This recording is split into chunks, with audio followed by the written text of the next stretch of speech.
Yo escogí hablar acerca de este tema, entre muchos temas que podemos considerar o podemos estudiar. Y posiblemente este igual es un tema bien amplio. Cada uno de nosotros como cristianos, muchos de los que se reúnen aquí están sirviendo, están trabajando como evangelistas o predicadores del Evangelio. Quizás más, siempre tienen que estar pensando acerca de este trabajo de tratar de enseñar a los perdidos y tratar de llevar las almas a Cristo. Nos vamos a hablar acerca del evangelismo personal, siendo este una lección temática o tópica, a veces requiere que haya muchas referencias. Entonces vamos a tratar de ser prácticos y seguramente yo me doy cuenta de que en esta lección debe haber mucho material que posiblemente se puede hacer en varias clases. Voy a tratar de moverme en una forma de tratar de rescatar o ir a los puntos más relevantes, más principales o cosas que pienso que a veces puede que se descuidan o se remarcan poco. Estaremos viendo principios bíblicos y algunas sugerencias para enseñar el Evangelio a los perdidos. Los hermanos ya han leído textos básicos que vienen a nuestra mente con respecto a la responsabilidad de predicar el Evangelio, de tratar de enseñar las buenas nuevas para que los que aún están perdidos puedan eh, venir a Cristo. Marcos 16, 15, 16, el Señor le dijo: id por todo el mundo y predicad el Evangelio a toda criatura. El que creyere fuere bautizado será salvo, más el que no creyere será condenado. Sabemos que estos tienen paralelos en Mateo 28, 18 al 20, en Lucas 24 también, incluso en Hechos capítulo 1, los primeros versículos, en el verso 8, donde el Señor, el escritor está repasando las palabras, las últimas palabras de Jesús antes de ascender a los cielos, cuando ellos le hacían algunas preguntas acerca si él restauraría el reino de Israel. Y él les dijo que ellos se quedaran en Jerusalén porque tenían un encargo, un trabajo que hacer, iban a ser investidos de poder desde lo alto, y me seréis testigos comenzando en Jerusalén, Samaria, Judea y hasta lo último de la tierra. Y nosotros vemos que el libro Hecho básicamente cubre como digamos, esa cronología o ese orden. Eh, Se ve en general en el libro Hechos los apóstoles llevando a cabo esa misión. Bueno, en este texto queríamos considerar también en el Salmo 11:30, ah, Salmo 11:30. Yo creo que ahí tengo un error. Creo que ahora estoy pensando que es Proverbio 11:30, sin duda, creo. Proverbio 11:30 demuestra, ¿cierto?, que hay mucha referencia. Sí, yo voy a corregir esto en mi diapositiva cuando pueda, pero el texto es Proverbio 11:30. El fruto del justo es árbol de vida, y el que gana almas es sabio. Si el justo es recompensado en la tierra, cuánto más el impío y el pecador. ¿Ya? Entonces, el fruto del justo es árbol de vida y el que gana almas es sabio. Es decir, requiere de gran sabiduría, de, de prudencia, de sentido común y de comprensión el poder hacer este trabajo de ganar almas para Cristo. Hay muchos aspectos que considerar. Y cuando se logra ser útil en ese trabajo y tener resultados, ¿cierto? Sin duda, también eso concuerda con el desarrollo espiritual, con la madurez de un cristiano, de un hijo de Dios. Pero la sabiduría, siendo algo, ¿cierto?, que el Señor espera de nosotros, no es algo que lo adquirimos por inercia o esté en nosotros por sí solo. Es algo en lo que debemos buscar crecer, tener más del conocimiento y de todos los consejos de Dios para aplicarlo a nuestra vida. Y también hay que aplicar eso, aparte de nuestro carácter y nuestra conducta, también en cómo servimos al Señor, en cómo trabajamos. O sea, y otro texto que también considero importante en este tema es 1 Pedro 3, 15, 16. Incluso el contexto también alrededor. Quizás nos recordamos nosotros de este versículo, que dice: si no, santificad al Señor en vuestros corazones. Pero igual este texto es importante, fundamental en esta lección. Me gustaría que recordemos también lo que dice un poco antes. Primera de Pedro 3, verso 14, dice: pero aun si sufrís por causa de la justicia, dichosos sois, y no os amedrentéis por temor a ellos, ni os turbéis. Posiblemente usted sabe, hermano, los que ya son estudiantes de la Biblia, que un tema principal en la primera epístola de Pedro es el tema del sufrimiento. Él está tratando de hacer tomar conciencia, de animar a los hermanos a no sorprenderse de que de la mano con vivir la vida como cristiano implica soportar, sufrir muchas cosas en este mundo por causa de tratar de vivir bajo la voluntad de Dios, tratar de vivir la justicia de Dios. Entonces, seguramente nosotros, los que ya llevan algún tiempo a ser cristianos, hemos sentido a veces eso, a veces la incomprensión de las personas que no son creyentes en Dios, la burla a veces, el rechazo.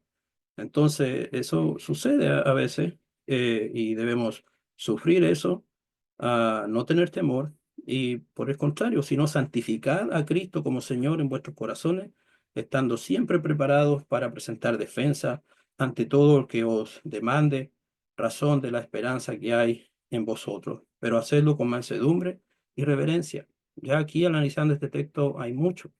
Debemos la idea es que Dios, ¿cierto? El Señor sea algo único y especial en nuestra vida, algo distinto, algo incomparable, y vamos a honrar eso, estando preocupados de estar siempre preparados para defender la verdad, para explicar nuestras convicciones, por qué hemos puesto nuestra esperanza en Dios y en su palabra.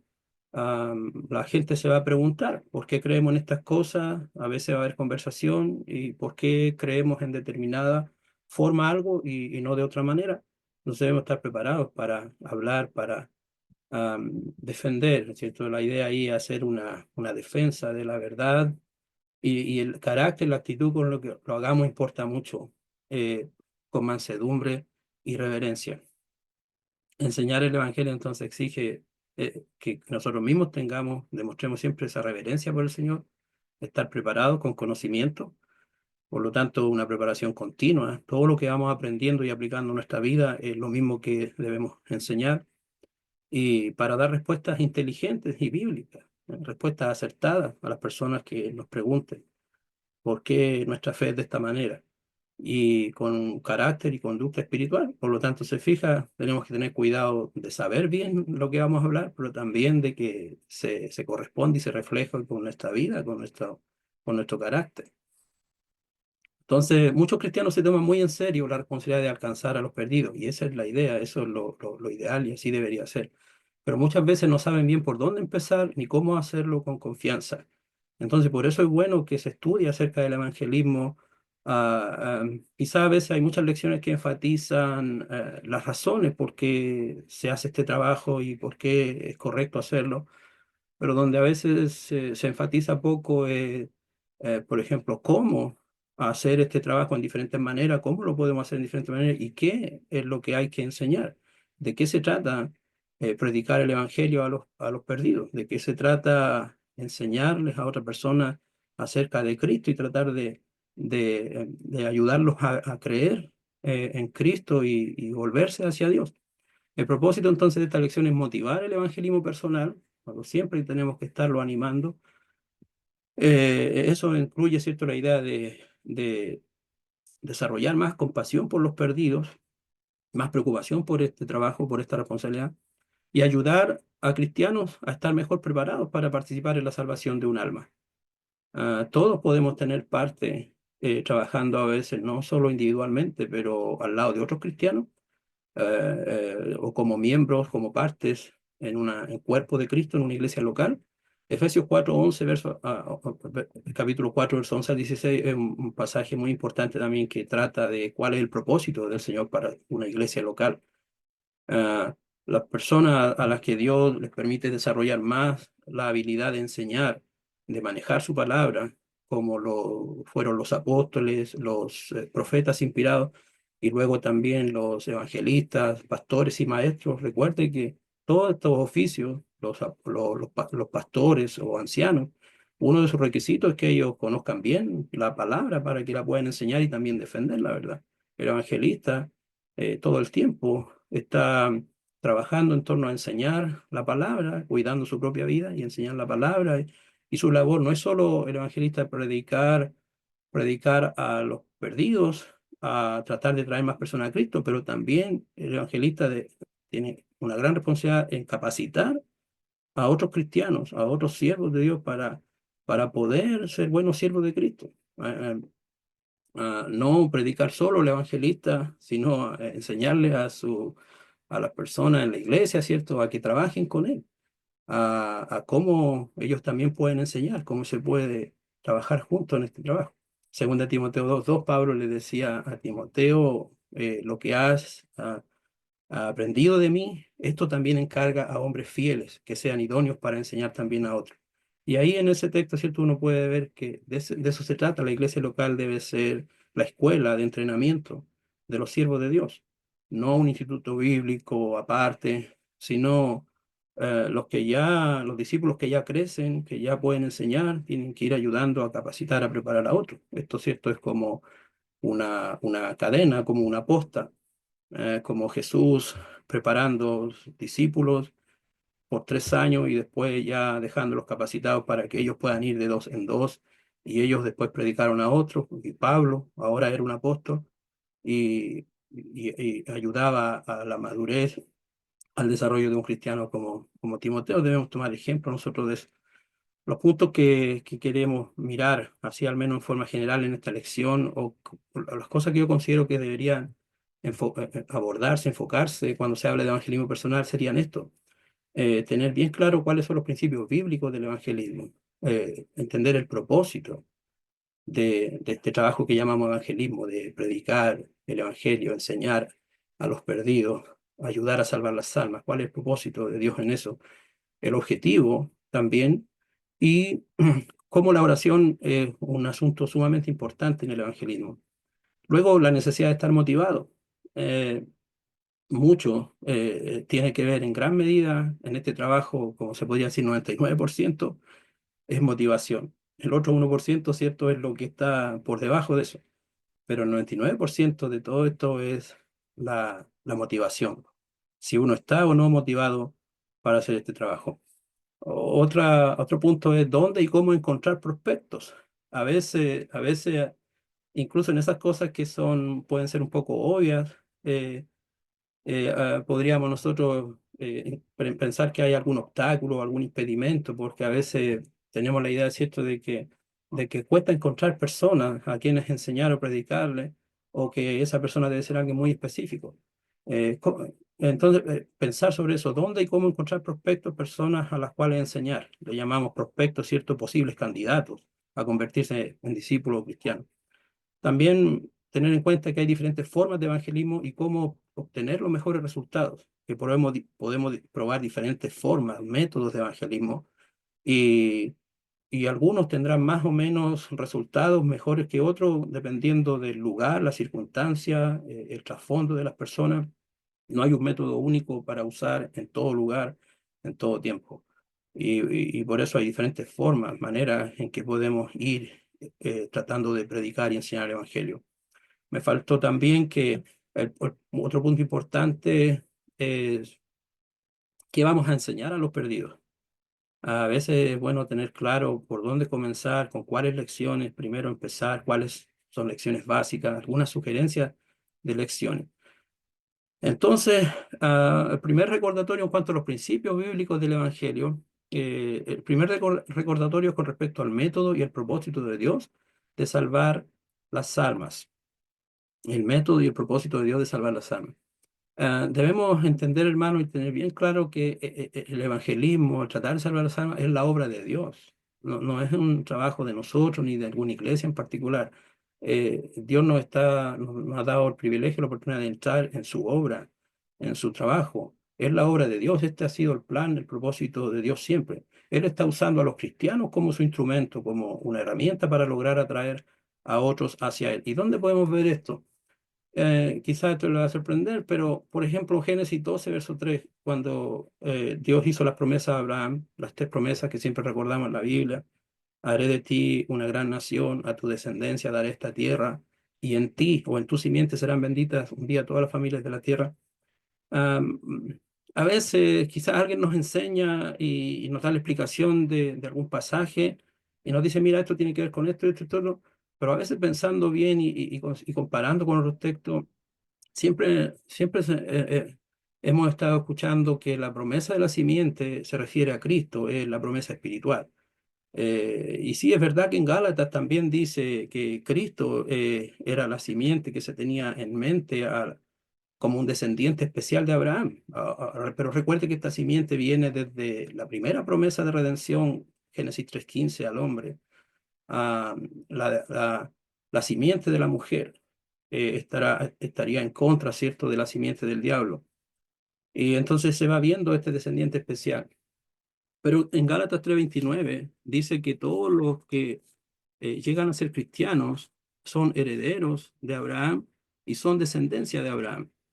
Por lo tanto, nosotros, es correcto decir que nosotros somos esa simiente espiritual, porque cuando llegamos a estar en Cristo, llegamos a estar conectados con Cristo, los cristianos también somos parte de esa simiente espiritual a través de la cual Dios un día iba a bendecir a todas las familias de la tierra. Entonces, Dios quería traer una bendición, una salvación para todas las personas de la tierra, pero ¿cómo va a hacer eso? No va a ser todo de repente. Dios primero usó al pueblo de Israel. En el pueblo de Israel vino este descendiente especial, Cristo, y después dentro del pueblo de Israel, Cristo ahora predica a todas las personas, no solo a los judíos, sino a los gentiles, y ahora ya no importa ser judío o no o gentil, lo que importa es que uno llegue a estar en Cristo cuando nos bautizamos en Cristo, dice en Gálatas 3:29, y si yo soy de Cristo, entonces soy descendencia de Abraham, herederos según la promesa. ¿Cuál promesa? La promesa de a tu descendencia, en tu simiente o en tu descendencia serán bendecidas un día todas las familias de la tierra. Somos herederos nosotros de Abraham, heredamos esa promesa. En otras palabras, Dios cumple esta promesa a través de los cristianos, a través de su pueblo hoy día, la iglesia, los cristianos. Entonces, esa es nuestra identidad. Nosotros somos descendencia espiritual de Abraham, somos hijos de Dios, y vamos a ser hijos de Dios por la fe en Cristo Jesús cuando somos bautizados. Y si soy de Cristo, entonces soy descendencia de Abraham. Somos descendencia de Abraham. En lo espiritual somos el Israel de Dios. Y Dios está usando a nosotros para bendecir a todas las familias de la tierra. La idea es que la iglesia, ¿cierto? Como otros pasajes dicen, la iglesia es la que a través de la iglesia se puede anunciar la sabiduría de Dios, la salvación de Dios a todas las personas, como dice en Efesios 3:9 y 10, hasta el 11, y en 1 Pedro 2:9, cuando dice que la iglesia es nación santa, pueblo escogido por Dios para anunciar las virtudes de Dios. Entonces, eh, Isaías profetizó que seríamos los que llegaran a creer en el Mesías, eso es en Cristo, serían luz de las naciones para llevar la salvación hasta lo último de la tierra. Isaías 49:6. Entonces, los que estarían en el pueblo de Dios cuando viniera el Mesías serían luz de las naciones. Y Jesús lo enfatiza también al decir que sus discípulos están para ser la luz del mundo. Mateo 5:3 al 16. Entonces Dios, el propósito que Dios tiene es que la luz de Dios, todo lo bueno, ¿cierto?, de Dios brille, se vea en este mundo a través de los cristianos, a través de, esto de los que ya son convertidos. Dios nos hizo promesas sobre el éxito de la obra que nos ha pedido que hagamos. Dios hizo promesas. Por ejemplo, Isaías 55:10 al 11, cuando dice Dios que su palabra predicada en ese tiempo a través de los profetas, pero después hoy día nosotros somos los que estamos predicando la palabra de Dios. En ese sentido también estamos haciendo el papel de profeta porque somos portavoces del mensaje, en un sentido. En un sentido también somos apóstoles. Recuerda, la palabra apóstol significa uno enviado por alguien para una función.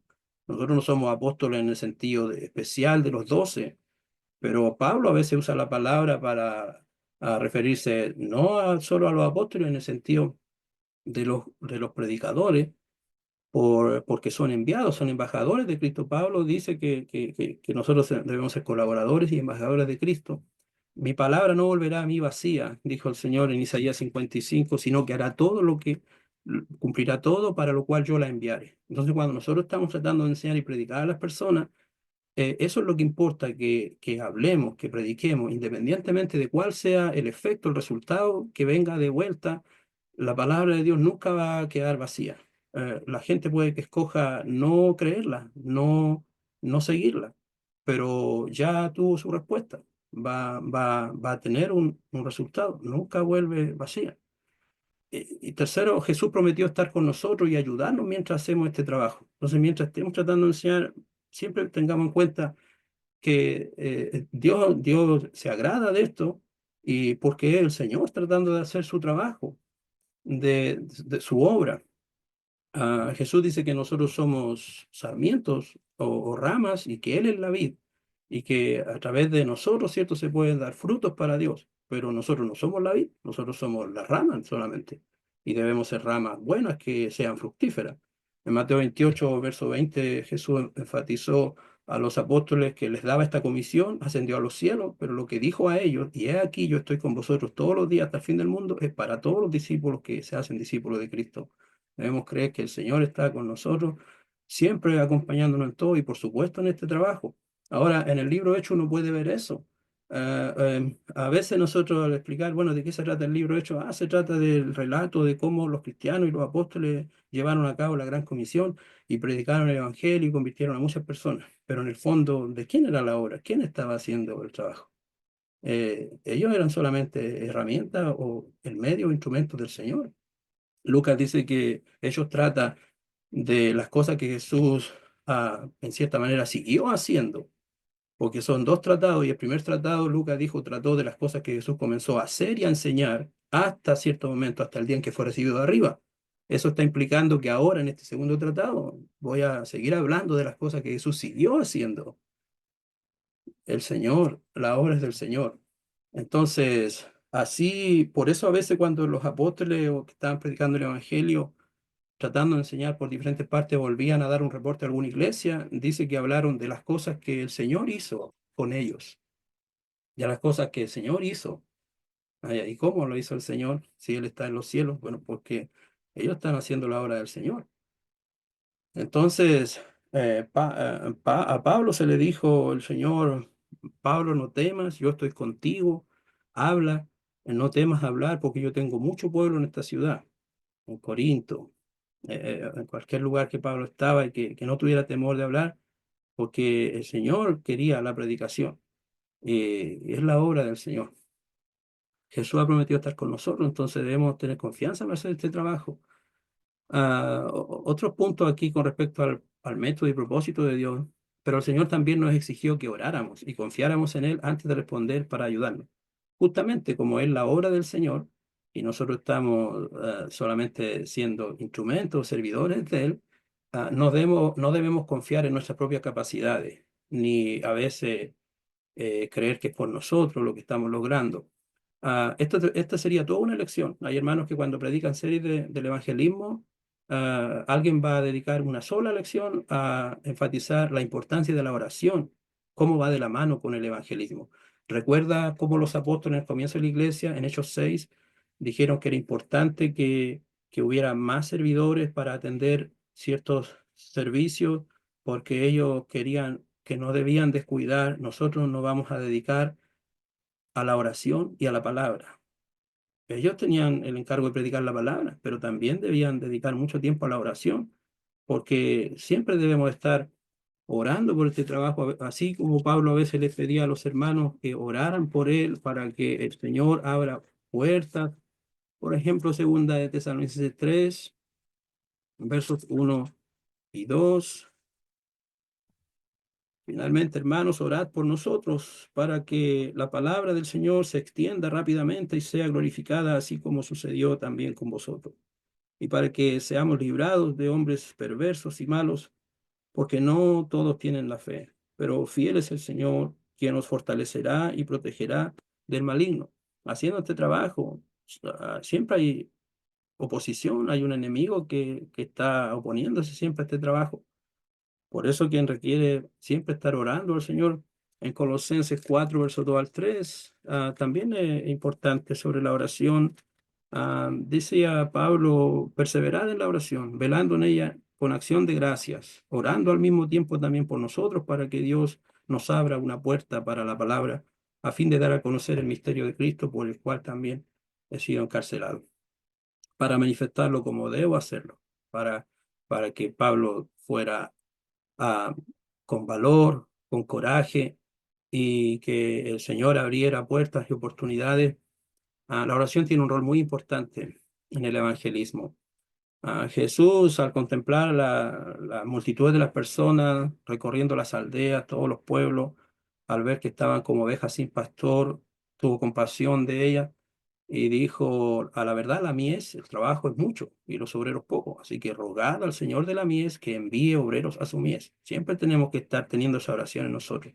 Hay mucho trabajo que hacer, hay mucha gente perdida y debemos estar interesados en eso, orando al Señor, que no falten obreros, que ojalá surjan oportunidades, se abran puertas, y orar que nosotros mismos podamos ser buenos obreros haciendo este trabajo. Nos vamos a orar: Señor, provee obreros de donde sea, no sé, de otra iglesia o de otro lugar. No, si vamos a orar, a hacer esa oración, y significa que nos estamos pidiendo que nosotros podamos ser obreros y que entremos a esa labor. Entonces debemos orar todo el tiempo mientras tratamos de enseñar a los perdidos. Debemos orar antes de ir al trabajo, durante el trabajo y después del trabajo, dando gracias, y seguir orando por las personas que empiezan a escuchar. Muchas cosas que mencionar. ¿Por qué tenemos que pedir? Uno podría decir: pero si el Señor quiere que se haga este trabajo y esta es la obra del Señor, ¿por qué habría que pedir tanto? Básicamente por dos razones. Si no nos preocupamos lo suficiente como para amar a nuestro prójimo y desear su salvación, el hecho de que Dios nos dé la oportunidad sería inútil y destructivo debido a nuestra falta de compasión. Entonces debemos pedir por eso, para que siempre tengamos en claro que este es el trabajo más importante, que está en juego la salvación o perdición de un alma, y que debe reflejar que lo hacemos porque nos interesa, es lo que le interesa primeramente, es muy importante para el Señor, y cómo no va a ser un asunto de lo más importante para mí como un hijo de Dios. Entonces, que oramos por eso, para que se haga el trabajo conforme a la voluntad del Señor, no a mis deseos, a mi manera. Y segundo, porque Dios no quiere que nos enorgullezcamos del éxito que podamos tener. A veces empiezan a tener buenos resultados, eh, y tenemos que saber que solo Él es quien da el crecimiento. Ah, no es por nuestra capacidad, no es porque alguien fue tan bueno para enseñar o tan hábil. Ah, Como decía Pablo, no que seamos competentes por nosotros mismos, pero nuestra competencia, nuestra capacidad proviene del Señor. Él es quien abre los corazones. Recuerda cómo en la predicación de Pablo y Sila en Filipo el pasaje dice: y el Señor abrió el corazón de una mujer llamada Lidia para que estuviera atenta a la palabra. No, no era una intervención sobrenatural o directa, pero en el sentido del Señor es que está permitiendo la predicación allí, y el Señor es que está ayudando, ¿cierto?, a esa persona a entender. Es la obra del Señor. El Señor abrió su corazón. En 1 Corintios 3, 6, 9, Pablo dice: ¿por qué los hermanos estaban exaltando a quien les predicó el Evangelio? A Pablo, a Simón, a Apolo. Am, Alguno planta, otro riega, pero el crecimiento lo da el Señor. Los resultados vienen del Señor. Por eso oramos, reconociendo en eso siempre que necesitamos la ayuda del Señor, y que este trabajo se va a hacer, poder hacer bien y lograr resultados gracias al Señor, no a mí o a cierta iglesia local. En este orden de ideas, entonces, debemos comprender la definición que Dios da del éxito. ¿Cómo se mide el éxito en el evangelismo? Siempre, aunque es alentador ver conversiones, saber de bautismos, hermanos, no midamos el éxito de la evangelización por los números. Ten ánimo, Pablo, porque así como has dado testimonio de los hechos acerca de mí en Jerusalén, así debes darlo también en Roma. Lo importante es que siempre se esté predicando, dando testimonio del Señor, de su bondad, de su deseo de salvar. En todas partes estemos dando testimonio, el testimonio de Dios. Eh, Ezequiel como profeta, y así sería con todos los otros profetas cuando fueron enviados a predicar. Así les dirás. A veces, recuerde, fueron enviados a una audiencia de gente rebelde, desobediente, pero igual el Señor quería que hubiera un profeta hablando su palabra y predicando, dando su mensaje. Así dice el Señor Dios, y ellos escuchen, así les dirás, esto es lo que dice el Señor. Ellos escuchen o dejen de escuchar. Pero ¿qué es lo que importa? Sabrán que hubo profeta entre ellos. Así las personas van a estar sin excusa, nunca van a poder llegar delante del Señor y decir, pero hubo una injusticia aquí, porque yo nunca se me dio la oportunidad, nunca oí la palabra de Dios, nunca alguien me dijo de estas cosas de Dios. Nosotros debemos predicar para que se cumpla eso, de que donde sea que hay gente perdida, sabrán ellos que hubo un profeta hablando la palabra de Dios entre ellos. Por lo tanto, existe un principio adicional y esto va de la mano. Ah, Nuestra responsabilidad es que se escuche la palabra, que se dé el mensaje, que se predique. Pero existe un principio adicional. El oyente tiene la mayor responsabilidad. Es por eso que a veces no vemos de buenos resultados o no vemos buenas respuestas de la gente y a veces quizás no sabemos de muchas conversiones o a veces no hay mucho bautismo, porque el oyente tiene la mayor responsabilidad. Estamos ayudando a la gente a tomar una decisión, pero en última instancia es la decisión de ellos, es su decisión. El Señor nos ha creado por libre albedrío y nos dio la capacidad de tener voluntad y de ejercerla como uno decide. Nunca vemos a Jesús o a los apóstoles convenciendo a alguien de que se bautice. Nota eso. Eh, como tratando de, en el fondo, de persuadirlo, como casi obligando o como manipulando. No debemos hacer un evangelismo que sea manipulador.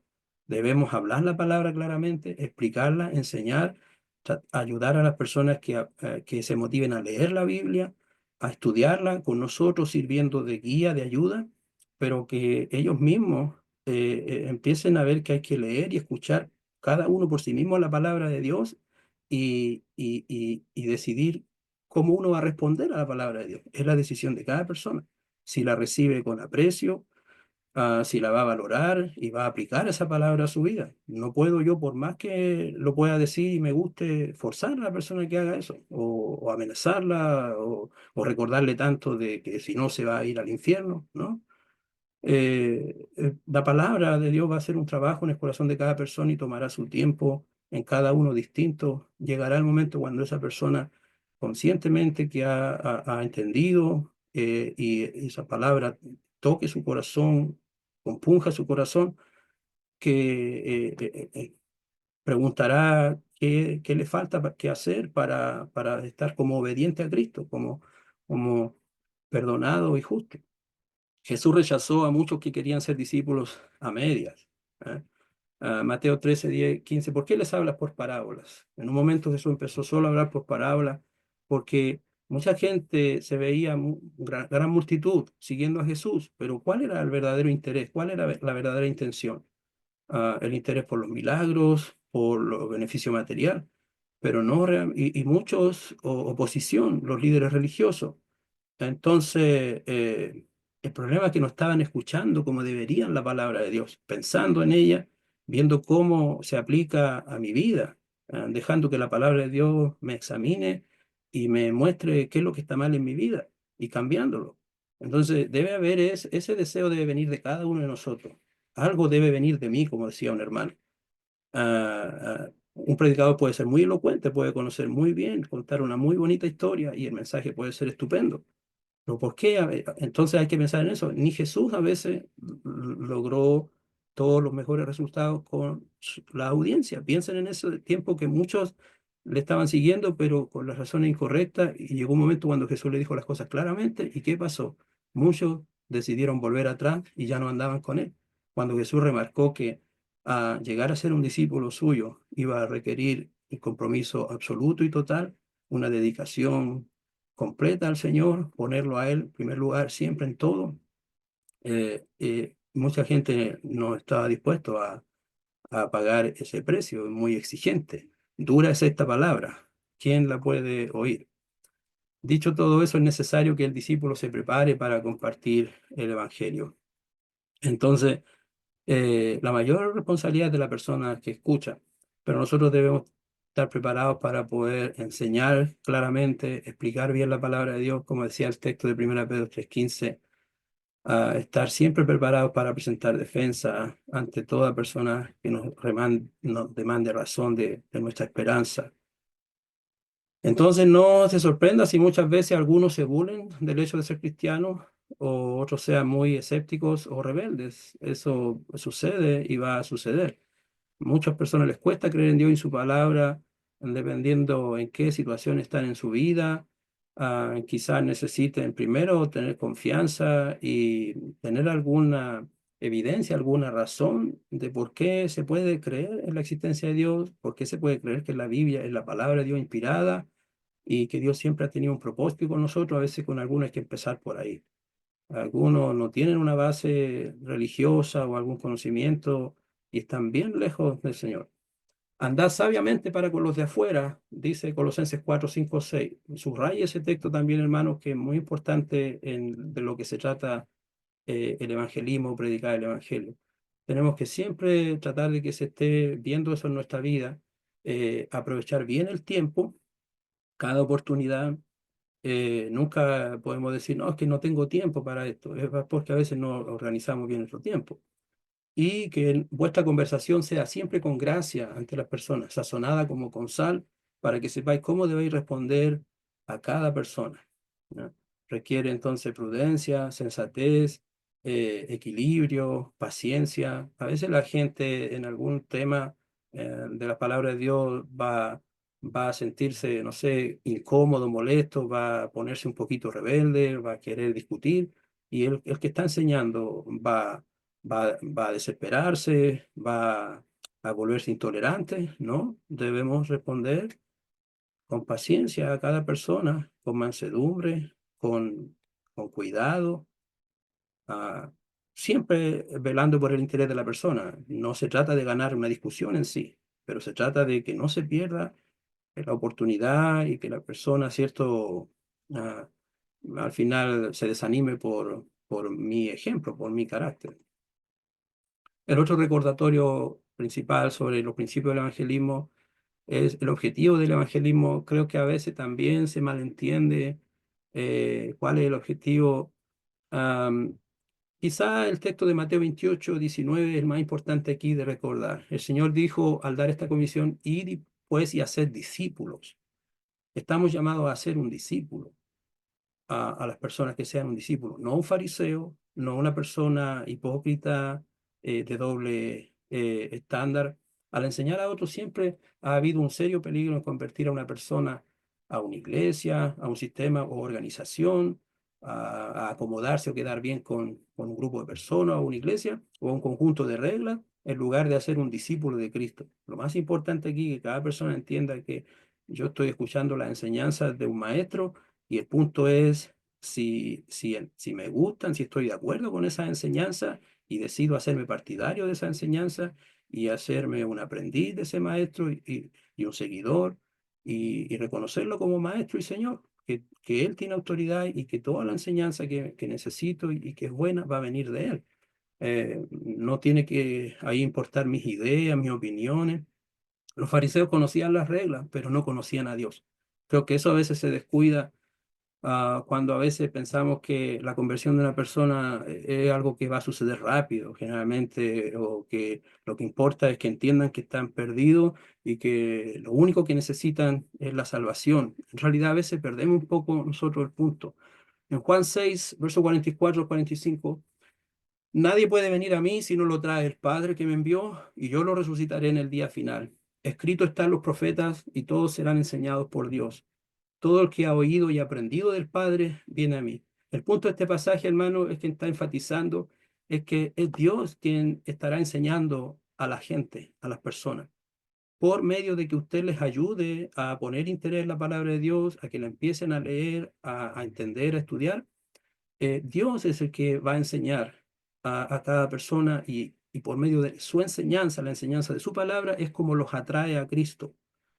En otros pasajes concuerda con eso porque ustedes fueron llamados conforme a mi evangelio, dice Pablo, no por una intervención directa, no por alguna emoción, pero que se oiga la palabra de Dios, que se lea, que se estudie, que se pueda entender, porque la enseñanza de la palabra es como Dios está atrayendo a las personas hacia Cristo, hacia Él en el fondo. Ser enseñados por Dios es la forma en que el Padre nos atrae a Cristo. Así que todos necesitan escuchar y aprender las Escrituras. Es ineludible, no se puede esquivar eso. Cada uno necesita entender que la vida verdadera no se encuentra en realizar solo unos pocos actos de obediencia. Los fariseos piensan en ello. Eran religiosos, pensaban estar siendo el pueblo de Dios y todo, y muy preocupados de los detalles de la ley, y obedecían ciertos actos de obediencia, pero ellos no encontraron el punto correcto de tener una relación con Dios, de respetarlo, su autoridad como Señor, y no creer que uno puede cambiar las cosas de Dios por sus deseos, por sus tradiciones, o ocultar deseos de ambición, de egoísmo o de maldad, ah, sin que Dios se va a dar cuenta.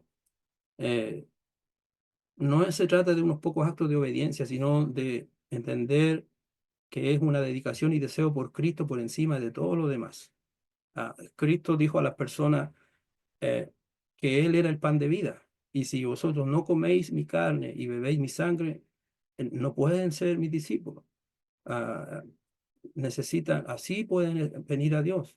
Ese es el requisito. Necesitamos. ¿Qué significa eso? No se trata de la cena del Señor, pero se trata de que en el fondo entendamos que nuestra vida es Cristo, que Él es el pan de vida, que todo lo que necesito y todo de lo que se va a tratar mi vida viene de Jesús, viene de Cristo. Por eso necesito aprender y conocerle bien a Él por medio de su palabra.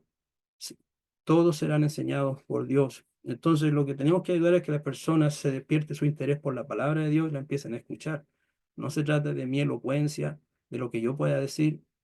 Cada persona, si una persona no empieza a leer la Biblia o la escucha, puede que alguien tenga alguna limitación y no tiene ese deseo por la palabra de Dios, ¿cómo se va a producir en él la fe verdadera? Recuerda que la palabra de Dios dice que la fe viene por el oír la palabra de Dios. Yo citaba ahí Romanos 10:17. La fe viene del oír la palabra de Dios. La palabra de Dios es viva y eficaz, dice en Hebreos 4:12, y llega hasta lo más profundo de la persona, de su corazón. Entonces, todos necesitamos ser enseñados por Dios por medio de su palabra. Entonces, en este punto, segundo, ahí no debemos estar tan preocupados por la cantidad de bautismos o conversiones como en que los prospectos, las personas entiendan lo que está implicado o lo que significa llegar a ser un discípulo cristiano. Fuimos mandados a ser discípulos para Cristo. ¿Qué significa ser un discípulo o ser un cristiano? No se trata de alguien que está en la iglesia del Señor y se reúne los domingos para adorarlo. No, eso es una parte de la vida cristiana. Eso es lo que un cristiano hace. Pero el punto es, ¿qué es lo que es en esencia un cristiano o un discípulo de Cristo? Y ahí, esto quizás es una de las cosas que yo pienso que más hace falta remarcar y que a veces pasamos por alto.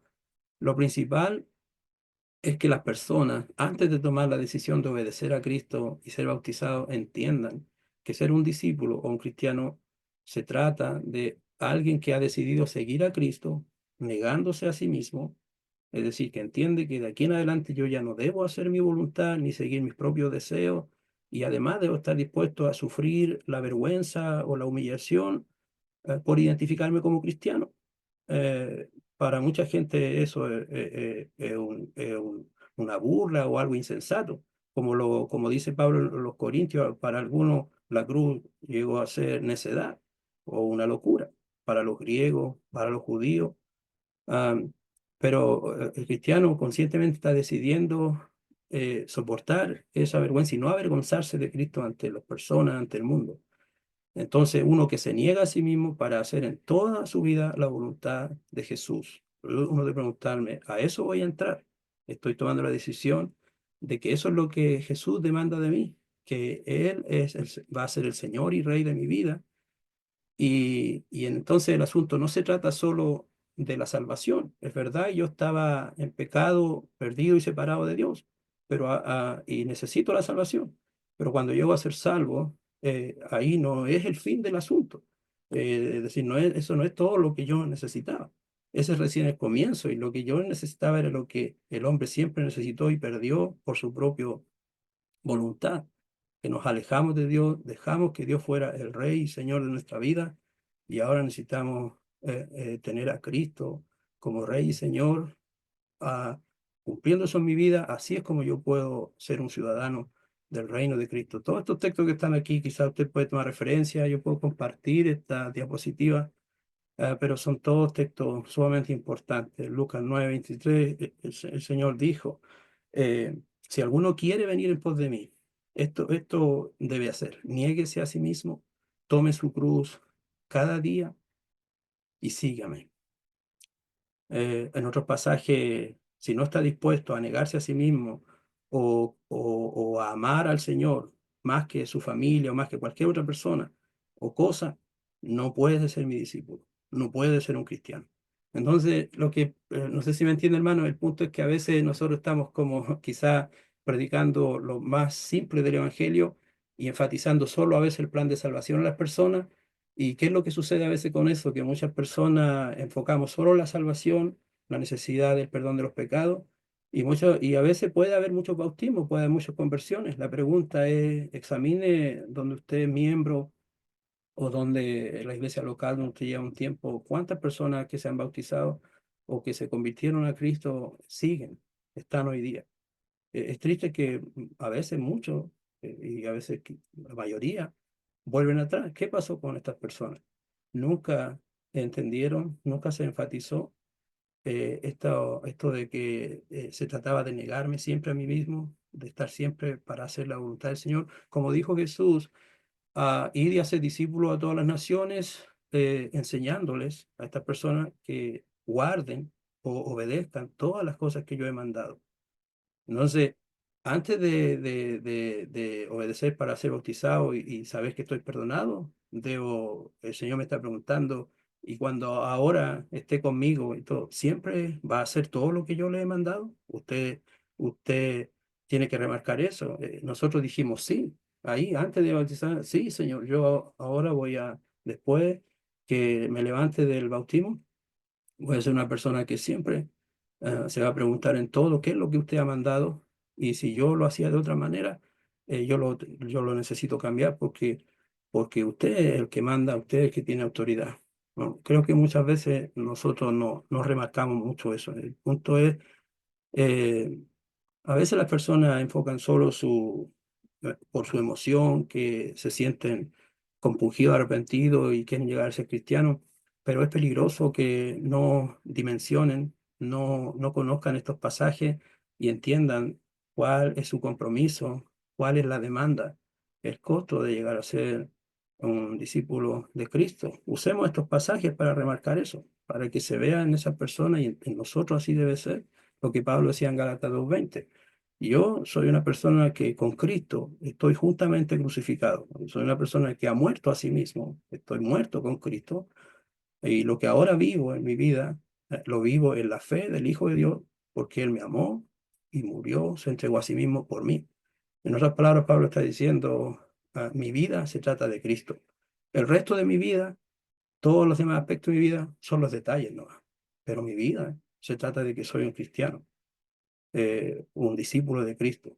Y eso le da todo el significado, el único significado que importa a mi vida. Entonces, consideremos eso, hermano. Bueno, como yo decía, hay mucho material en esta lección. Quizá en otra clase se pueden ver otros asuntos. Creo que algunas cosas que se mencionan aquí son sencillas. Algunos las mencionan, las estamos siempre recordando en nuestras lecciones. Pero ojalá que esta primera parte que hemos visto nos ayude a, a recordar de qué se trata cuando estamos tratando de predicar y enseñar el Evangelio a las personas para que se vuelvan a Cristo, para que lleguen a entender que Jesús no vino solo para ser nuestro Salvador, pero también, más importante que eso todavía, debo aceptarlo a Él como Señor y Rey de mi vida. Todos quieren tener un Salvador cuando hace falta ayuda, cuando se siente uno perdido. Todos fácilmente van a entender cuánto necesitan salvación o un Salvador, pero pocos quieren tener un Señor y un Rey en su vida, porque en general somos así. No nos gusta que nos digan otro qué es lo que tengo que hacer y, ¿me entiendes? Porque tenemos esa tendencia a ser muy independientes, autosuficientes y ser rebeldes, como el pueblo de Israel, como los fariseos, que aún piensan eso, hermano, siendo personas muy religiosas, pero aún así llegaron a estar equivocados, porque conocieron algunas cosas de la palabra de Dios y obedecían algunos actos, pero nunca conocieron en verdad a Dios porque no se preocuparon de tener una relación con Dios correcta a través de eso, de la sujeción, de la sumisión a Cristo como Señor y Rey. Enfaticemos más acerca de que al llegar a ser cristiano no es tanto también que estamos en la iglesia, el cuerpo de Cristo, pero hablamos a veces poco de que llegamos a ser ciudadanos del reino de Cristo, donde hay un rey, donde el rey tiene su ley, y para ser ciudadanos hay que andar bajo esa ley. Así que gracias, hermano, por su atención.